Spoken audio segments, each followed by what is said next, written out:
इंसानों ने इस मुकाबले की फ़िज़ा में अपनी नौ इंसानियत के लिए वो हालात पैदा कर दिए हैं कि जहाँ दुनिया में दुनिया की 1/3 आबादी सिर्फ $1.25 रोज़ाना यानी 200 रुपये पाकिस्तानी रुपये के बराबर कमाते हैं, यानी 5 से 6 हज़ार रुपये महीना कमाते हैं, और दुनिया की आधी आबादी $2.50 यानी 8,000 रुपये पाकिस्तानी रुपीस महीना कमाती है।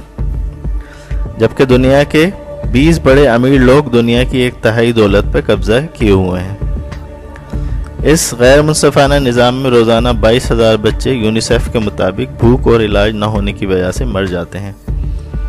1 अरब बच्चे नाकाफ़ी सहूलियात का शिकार हैं। दुनिया के 41 गरीब मुल्कों की दौलत 7 अमीर तरीन आदमियों से भी कम है। यहाँ गंदम ज़्यादा हो तो गरीब को नहीं दी जाती, गरीब मुल्कों को नहीं भिजवाई जाती, बल्कि समंदर बुर्द कर दी जाती है, क्योंकि बड़े बड़े जो इजारादार बैठे हैं उनका मफाद इसी